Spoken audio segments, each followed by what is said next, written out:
टेकलाइट institute की तरफ से भारत के भूगोल की ये दूसरी क्लास में मैं आप सभी का हार्दिक स्वागत करता हूँ।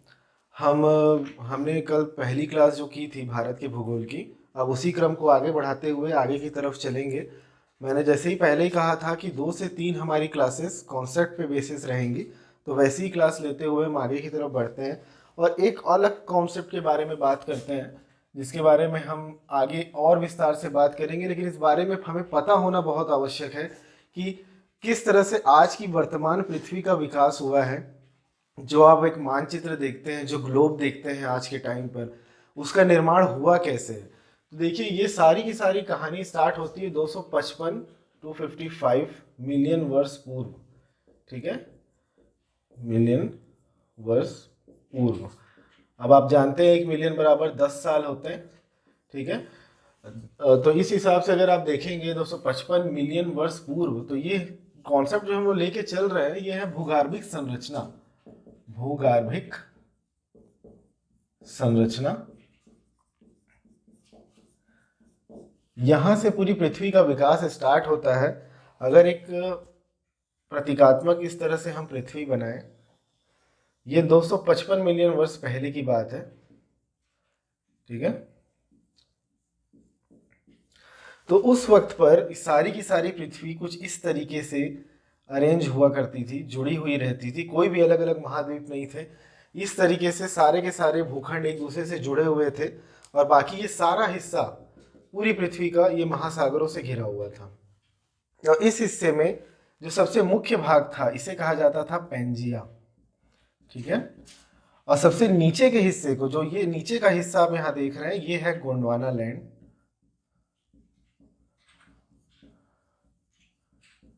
और सबसे ऊपर के हिस्से को कहा जाता था, मैं इसे थोड़ा बाहर करके लिख देता हूं, ये था लॉरेंशिया,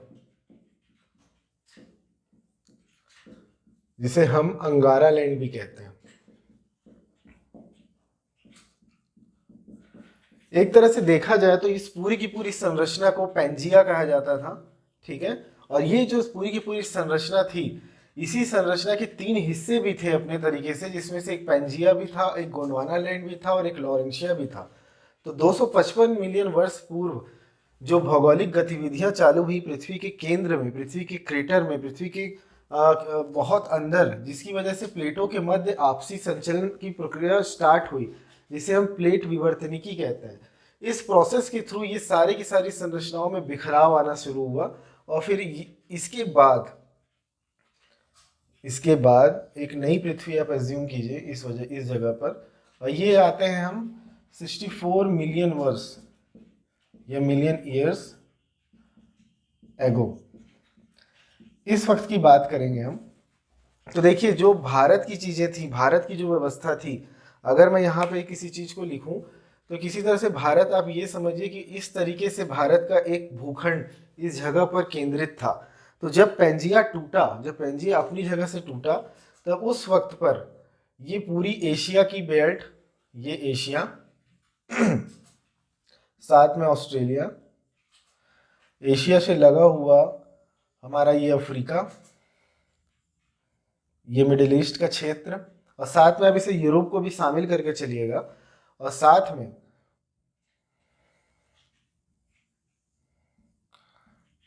उत्तरी और दक्षिणी अमेरिका के क्षेत्रों को इससे शामिल करिएगा। तो जब भारत इससे टूटा, तो भारत के साथ टूटने के साथ प्रोसेस ये हुआ कि धीरे धीरे भारत का विस्थापन हुआ, जो कि भारत गोंडवाना लैंड का हिस्सा हुआ करता था। इस गोंडवाना लैंड के हिस्से से भारत के टूटने के बाद ही भारतीय प्लेट का उत्तर की तरफ विस्थापन आरंभ हुआ, जैसा मैं आपको यहाँ पर बता रहा हूँ। उसके पहले इस क्षेत्र पे, जहाँ पे आपको हिमालय पर्वत श्रेणी दिखाई देती है, उस जगह पे यहाँ पर हुआ करता था टेथिस सागर। ठीक है, टेथिस सागर, और टेथिस सागर के साथ साथ यहाँ पर ट्रांस हिमालय उपस्थित था। ये याद रखिएगा, ये क्वेश्चन आ सकते हैं आगे किस वक्त पर, क्योंकि अब हिमालय का बहुत भागों में अपना विभाजन हो चुका है, लघु हिमालय, मध्य हिमालय, शिवालिक हिमालय। लेकिन जो ट्रांस हिमालय की श्रेणियां थी ये पहले से उपस्थित थी। इनकी उपस्थिति का मेन रीजन ये था कि जो एशियन प्लेट है, इसे पूरी की पूरी को यूरेशियन प्लेट कहते हैं, जो कि मैं आपको अभी भूकंप और ज्वालामुखी के कॉन्सेप्ट में पढ़ाने वाला हूँ। एक ऊपर का ओवरव्यू लेके चलिएगा। जो तो ये जो यूरेशियन प्लेट है, इसके साथ यहाँ पर जो टैथिस सागर की प्लेट है, टैथिस सागर प्लेट, इन दोनों में आपस में वलन की प्रक्रिया लगातार हजारों वर्षों तक होती रही इन क्षेत्रों पर, जिसकी वजह से यहाँ ट्रांस हिमालय का उद्गम हुआ। ट्रांस हिमालय यहाँ पर विकसित इस क्षेत्र में इसी वजह से हुआ था, क्योंकि टेथिस सागर की प्लेट और यूरेशियन प्लेट की जो आपस में जो दोनों की टक्कर होती रहती थी उसकी वजह से। लेकिन उसके बाद ये प्रॉब्लम हुई, उसके बाद ये इशू हुआ कि जब भारत की प्लेट, भारतीय प्रायद्वीप या भारतीय उपमहाद्वीप की प्लेट इस तरीके से आकर यहाँ पर व्यवस्थित हुई, जैसा मैं आपको समझाना चाह रहा हूँ, तो फाइनली आज की जो पृथ्वी देखेंगे आप, जो 64 मिलियन वर्ष पूर्व सेट हो चुकी है, जैसा कि हम आज के वक्त पर उसे पढ़ते चले आ रहे हैं, उस तरीके से अगर देखें तो भारत कुछ इस तरीके से यहाँ पर सेट हो चुका है। और यहाँ पे हिमालयी पर्वत श्रृंखलाओं का निर्माण हो गया है, आपके अफगानिस्तान पाकिस्तान के इलाकों से लेकर अरुणाचल प्रदेश के क्षेत्रों तक। और ये हिमालय में लघु हिमालय भी शामिल है, और इस हिमालय में शिवालिक है, लघु हिमालय है, मध्य हिमालय है, ये सारी की सारी। क्योंकि जब भारतीय प्लेट यहाँ पर आई तो टैथिस सागर को इसने ढक लिया, टैथिस सागर का अस्तित्व तो खत्म हो गया, और भारतीय प्लेट की अब सीधी टक्कर स्टार्ट हुई, सीधा ये आकर ये प्लेट टकराई यूरेशियन प्लेट से। यूरेशियन नाम आपको नाम से स्पष्ट होगा, एशियन प्लस यूरोप, ये दोनों की एक सम्मिलित प्लेट है। ये प्लेट्स क्या होती हैं इसके जस्ट बाद के टॉपिक में मैं आपको समझाने वाला हूँ, इसीलिए बिल्कुल भी उसमें कंफ्यूज होने की बात नहीं है। अभी बस आप इतना समझिए कि जो ये सारा का सारा मैंने आपको बताया कि किस तरीके से पेंजिया टूटा, और पेंजिया टूटने के बाद भारत की स्थिति कहाँ थी, गोंडवाना लैंड के साथ थी। फिर उस भारतीय प्लेट का उत्तर की ओर विस्थापन हुआ, और उत्तर की ओर विस्थापन होने के बाद उसने टेथिस सागर की प्लेट को विस्थापित किया और खुद वहाँ स्थापित हुई, और इसी से आज के नवीन हिमालय की, नवीन मोड़दार पर्वत श्रेणियों की यहाँ पर विकास हुआ, जो हमारे उत्तर भारत के पूरे क्षेत्रों में फैला हुआ है। ठीक है, तो एक चीज़ समझ के चलिए, ये सारा कॉन्सेप्ट मेरे को आपको बताने के पीछे रीज़न क्या था, इस बारे में भी अपन बात करेंगे। लेकिन एक चीज़ देखिए जो कि आपके लिए इम्पोर्टेंट हो सकती है, मैंने कल भी इस चीज़ का डिस्कस किया था कि पॉलिटी है या फिर हिस्ट्री है, यहाँ पे अनुसंधान किए गए हैं सवाल निकालने के परिप्रेक्ष्य पर, लेकिन भूगोल में अब तक स्ट्रेट क्वेश्चन आए हैं, लेकिन अब कोई गारंटी नहीं है। जैसे आप पिछली बार देखेंगे तो पी, एस और एल तरंगों से सवाल आए थे, जो कि भूकंपीय तरंगे होती हैं। ठीक है, और जो आप सीधे सीधे पढ़ने की जो एक मानसिकता सेट थी ना, वैसे लोगों से वो सवाल कभी भी नहीं बने थे। और आयोग कभी भी, ये हो सकता है कि भूगोल जैसा पेपर जिसके साथ 10 से 12 क्वेश्चन हर साल होते हैं, हो सकता है वो फैक्चुअल की जगह कॉन्सेप्ट बेस्ड पेपर देना स्टार्ट कर दे। इसीलिए आपको अपनी तैयारी पूरी रखनी है अगर आप स्टेट पीसीएस की तैयारी करते चल रहे हैं। और हम जिस तरीके से पढ़ते चलेंगे, तो एक चीज़ समझ के चलिएगा कि आपकी आधी मेंस की तैयारी भी यहीं से होगी। सारे कॉन्सेप्ट जो जलवायु में होंगे, आपदा प्रबंधन के होंगे, भूकंप के होंगे, सारी चीज़ों का हम डिस्कशन यहाँ पे करेंगे, ताकि जब आप डिटेल में वहाँ पढ़ें तो आपके कॉन्सेप्ट क्लियर होने चाहिए। ठीक है, तो एक चीज़ मैं आपको बताना चाह रहा हूँ कि आज के जो महाद्वीप बने हैं किन किन क्षेत्रों से मिलकर बने हैं। मेन जो ये पूरा का पूरा पेंजिया था, ये दो हिस्सों में टूटा। एक था लॉरेंशिया, जिसको कहा जाता है अंगारा लैंड, और एक था गोंडवाना लैंड। तो हम ये चीज देखते हैं कि अंगारा लैंड से क्या क्या चीजें बनी। ठीक है, अंगारा लैंड से, और दूसरी है गोंडवाना लैंड। इनसे कौन कौन से महाद्वीपों का निर्माण हुआ, अंगारा लैंड और गोंडवाना लैंड। तो सबसे पहले बात कर लेंगे अंगारा लैंड की। तो इसके साथ आपकी पूरी एशिया प्लस उत्तर अमेरिका प्लस यूरोप, इन क्षेत्रों, ये जो महाद्वीप है, ये जो भूखंड है, ये अंगारा लैंड के थे। और जो गोंडवाना लैंड के थे उसमें अफ्रीका,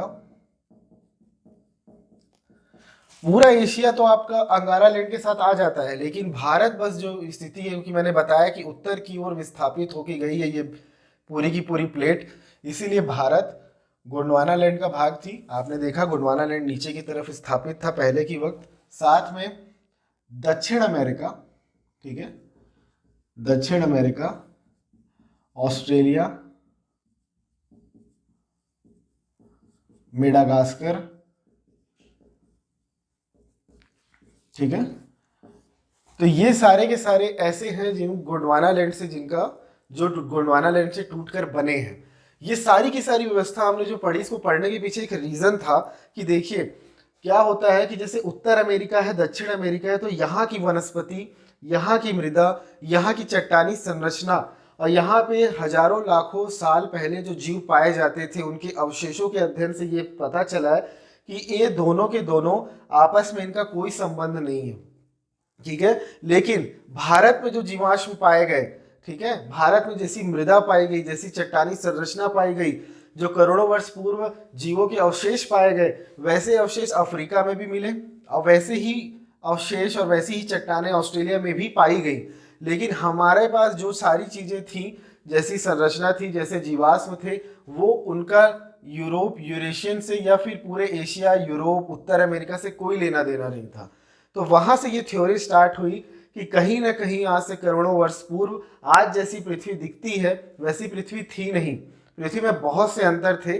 और इसी अंतर की वजह से ये सारी की सारी पेंजिया के टूटने की थ्योरी सामने आई और इससे क्लियर हुआ कि क्यों भारत की, अफ्रीका की, ऑस्ट्रेलिया की भौगोलिक कंडीशंस, ठीक है, भूगर्भिक संरचना, भूगर्भिक कंडीशन, चट्टाने, जो यहाँ पे खनिज मिलते हैं इन देशों में, उनमें सिमिलैरिटीज कैसे हैं, जो यहाँ धात्विक अधात्विक तत्व मिलते हैं उनमें सिमिलैरिटी किस तरीके से है। तो ये सारी की सारी चीजें पता चली इस सारे कॉन्सेप्ट से, जो कि पेंजिया के टूटने का था, ठीक है। तो ये एक आपका कॉन्सेप्ट था जिसके बारे में आपसे चर्चा करनी थी, ठीक है आज। और जब हम हिमालय के बारे में पढ़ेंगे तब मैं फिर वापस से जिक्र करूंगा पेंजिया के टूटने के ऊपर कि किस तरीके से पेंजिया टूटा। एक चीज याद रखिए, ट्रांस हिमालय पहले से था, ठीक है, और ये इसलिए था क्योंकि टेथिस सागर की प्लेट यूरेशियन प्लेट से टकरा रही थी, इस वजह से ट्रांस हिमालय का निर्माण हुआ। जब दो महाद्वीपीय प्लेटें आपस में टकराती हैं तो उनके टकराने से वलय के द्वारा उस क्षेत्र पे पहाड़ों का निर्माण होता चला जाता है। तो जब ये टेथिस सागर की प्लेट को हटा के भारतीय प्लेट आई, तो ट्रांस के बाद, इसके बाद जो सारे हिमालय हम बंटवारे में पढ़ेंगे, ठीक है, चाहे लघु हो, चाहे मध्य हो, चाहे शिवालिक हो, ठीक है, ये सारे के सारे तब हुए जब पेंजिया टूटा और 64 मिलियन वर्ष बाद भारतीय प्लेट आकर यहाँ से टकराई, तब बाकी के शेष हिमालय की उत्पत्ति हुई है, ठीक है। तो आगे बढ़ेंगे इससे भूगर्भिक संरचना से, ठीक है। अब भूगर्भिक संरचना में आगे बढ़ते हुए, अब चूंकि ये सारी चीजों की हमने बात की प्लेट्स की, अब प्लेट्स की बात करने के बाद ये प्लेट टेक्टोनिक है क्या, प्लेट विवर्तनिकी सिद्धांत क्या है, और किस तरीके से ये पूरी पृथ्वी में भूकंप और ज्वालामुखी और सुनामी लाने के लिए प्रभाव करती हैं ये सारी चीजें, इसके बारे में एक चीज पढ़ लेते हैं। ये आपके आपदा प्रबंधन का भी पार्ट हो जाएगी मेंस में। तो एक चीज, एक नया टॉपिक इसी के अंतर्गत ही समझ के चलिएगा, क्योंकि भूगर्भिक संरचना बड़ी इंपॉर्टेंट है। तो इसके अंदर एक चीज समझिए, सबसे पहले भूकंप के बारे में बात करते हैं। देखिए भूकंप, ज्वालामुखी और सुनामी तीनों के कॉन्सेप्ट सेम है, जिसके बारे में हम अभी चर्चा करने जा रहे हैं, ठीक है। भूकंप के बारे में जब बात करेंगे तो पहले आपको तीन चीजें समझनी होंगी भूकंप से पहले, कि किन तीन कंडीशंस ऐसी होती जिसकी वजह से पूरी पृथ्वी पर अलग अलग क्षेत्रों पर भूकंप आते हैं।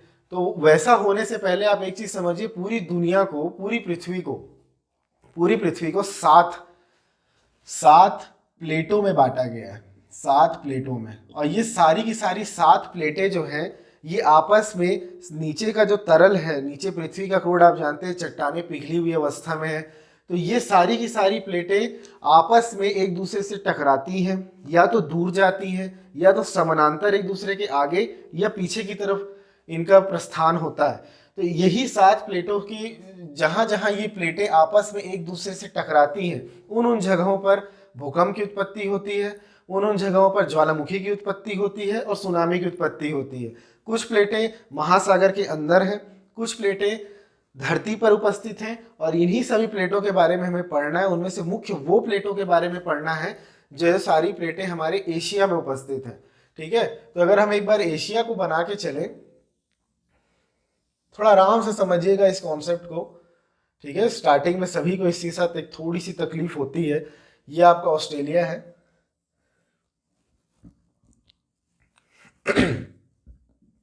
ये फिलीपींस, इंडोनेशियन क्षेत्र, ठीक है, ये कोरियन प्रायद्वीप, जापान, ये सारा क्षेत्र है कोरियन प्रायद्वीप का। हमको सिर्फ यहाँ की कुल मिला के 3 प्लेट्स के बारे में पढ़ना है। जिन 3 प्लेटों की मैं बात कर रहा हूँ आपसे, सबसे पहली प्लेट है यूरेशियन। देखिए, क्योंकि ये वर्ल्ड ज्योग्राफी है नहीं, ये है इंडियन ज्योग्राफी, तो इंडियन ज्योग्राफी के हिसाब से हम इसको लेकर चलेंगे। एक है यूरेशियन प्लेट, और उसके बाद ये पूरी पूरी यूरेशियन प्लेट से इस तरीके से, ठीक है, ये है भारतीय प्लेट, ठीक है, भारतीय प्लेट। देखिए, भारत एक ऐसा देश है जिसके नाम पर प्लेट विवर्तनिकी में एक प्लेट का भी नाम है, दुनिया के एक महासागर का भी नाम है, ठीक है। और एक ही यहाँ पे आएगी, ये पूरी की पूरी सबसे लंबी बेल्ट है, ये सबसे लंबे हिस्से में चलती है इस पूरे इलाके में, ऑस्ट्रेलिया के भी पूर्वी इलाके से लगाकर। यहाँ पर ये जो प्लेट, 2 प्लेटों की आपस में यहाँ पर टक्कर है इस तरीके से। देखिए, इसे हिंद महासागरीय प्लेट भी भारतीय प्लेटों कह दिया जाता है। जब ये भारतीय उपमहाद्वीप से हटकर भारतीय समुद्र की तरफ जाती है, हिंद महासागरीय प्लेट भी इसे कह सकते हैं, ठीक है। तो ये देखिए, मेरा ये कहने का आपसे तात्पर्य है।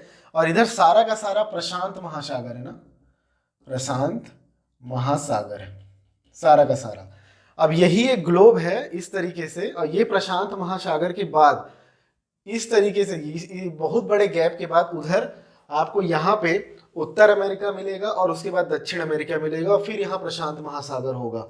ये तो आपको समझ में आ रहा होगा, जैसा मैं बताने की कोशिश कर रहा हूँ आप लोगों को, ठीक है। ये प्रशांत महासागर का पूर्वी क्षेत्र है, ये पूर्वी प्रशांत महासागर, इस तरीके से प्रशांत महासागर है, तो ये इसका पूर्वी किनारा है, और ये प्रशांत महासागर का पश्चिमी किनारा होगा अगर यहाँ अमेरिका, दक्षिण अमेरिका और उत्तर अमेरिका का क्षेत्र आ जाए। यहाँ तक क्लियर है। तो अब ये चीज़ों को समझते हैं, हमने इस चीज़ को तो बना लिया है। अब प्लेट संचलन क्या होता है, किस तरीके से प्लेट आपस में संचलित होती है। तो सबसे पहला संचलन जिसके बारे में पढ़ना है वो है अपसारी। इसको लिखते हैं अपसारी प्लेट, अपसारी प्लेट सीमांत, ठीक है। अपसारी प्लेट सीमांत के साथ एक चीज है, इसकी खासियत क्या है, जब दो प्लेटें आपस में एक दूसरे से दूर जाती हैं, ठीक है, आपस में उनके बीच टक्कर नहीं होती, आपस में वो एक दूसरे से दूर जाना चालू करती हैं, अर्थात 2 प्लेटों के मध्य तनाव मूलक बल कार्य करता है एवं दोनों प्लेटें एक दूसरे से दूर जाने का प्रयास करती हैं, ठीक है। अब जब दूर जाने का प्रयास करती हैं, इसी वजह से तनाव मूलक बल भी काम करेगा, क्योंकि तनाव है दोनों के बीच, खींच रही हैं दोनों एक दूसरे से दूर की तरफ, ठीक है। और साथ में इसमें होता क्या है, भ्रंश घाटी का निर्माण होता है, भ्रंश घाटी का निर्माण होता है, ठीक है। जब 2 प्लेटें एक दूसरे से दूर जाएंगी तो बीच में रिक्त स्थान बनना अनिवार्य है। उस रिक्त स्थान पर क्या होगा, एक घाटी का निर्माण होगा जिसे भ्रंश घाटी कहा जाएगा। इसकी वजह से छिछले क्रम के एवं कम तीव्रता के भूकंप आते हैं एवं मध्यम ज्वालामुखी प्रक्रिया होती है, ठीक है। देखिए, जब पृथ्वी की सतह फटेगी, ठीक है, 2 प्लेटें एक दूसरे से दूर जाना चालू करेंगी, तो ऐसे में रेक्टर स्केल पे 4 से 5 का आपका भूकंप आएगा, जो कि छिछले क्रम का, या फिर जिसे कहा जाए ज़्यादा गहरा ना हो और कम तीव्रता का हो, ऐसा भूकंप आएगा। साथ ही जब इतनी गहराई से प्लेटें एक दूसरे से दूर हटेंगी, देखिए प्लेटें कोई 1-2 मीटर की नहीं होती हैं, ये किलोमीटर्स की भी हो सकती है, कई सैकड़ों किलोमीटर्स तक की गहरी हो सकती हैं। जब ये एक दूसरे से दूर जाना चालू करती हैं, आपके जो पेट्रोलियम का निर्माण भी हुआ है, कोयले का निर्माण भी हुआ है, जो जितने जीवाश्म ईंधन आप यूज़ करते हैं, इसमें सबसे बड़ा अपसारी प्लेट सीमांत का रोल रहा है, क्योंकि जब अपसारी प्लेट सीमांत हुआ, दो प्लेटें एक दूसरे से दूर गई, अर्थात ऊपर वनस्पति होगी, जीव जंतु होंगे, पेड़ पौधे होंगे, वो सारे के सारे उस भ्रंश घाटी में गिरते गए, जो घाटी बीच में निर्मित होती चली गई। और उसके निर्मित होने के चक्कर पर सारे के सारे वनस्पति कोयले पे निर्मित हो गए, और जीव जंतु जितने थे वो पेट्रोलियम के तरह उसके तरल में तब्दील हो गए, बहुत अधिक दबाव और बहुत अधिक ताप की वजह से। ठीक है, तो अब सारी प्लेट सीमांत के बारे में एक चीज और है कि जब इतनी गहराई में ये चीजें होंगी तो ज्वालामुखी प्रक्रिया भी होगी। हमेशा ज्वालामुखी प्रक्रिया, आप ये मत सोचिएगा कि एक क्रेटर के माध्यम से एक पहाड़ हो और उसके ऊपर से उद्गार हो, ऐसी कोई भी आवश्यकता नहीं है, ऐसे कोई भी अनिवार्य ये चीज़ नहीं है। कई जगह आपने देखा होगा कि आपने अलग अलग चैनल्स में, डिस्कवरी में, नेशनल जियोग्राफिक्स में देखा होगा कि धरती की सतह को, समतल धरती की सतह को फाड़ कर भी लावा बाहर की तरफ आ रहा होता है। तो वैसी प्रक्रिया भी यहाँ पर आपको अपसारी प्लेट सीमांत में दिखाई देगी। ठीक है, ये प्लेट संचलन की पहली विधि है जिसके बारे में हमने अभी बात की, अपसारी प्लेट सीमांत के बारे में। ठीक है, अब आगे चलते हैं, दूसरे के बारे में बात कर लेते हैं।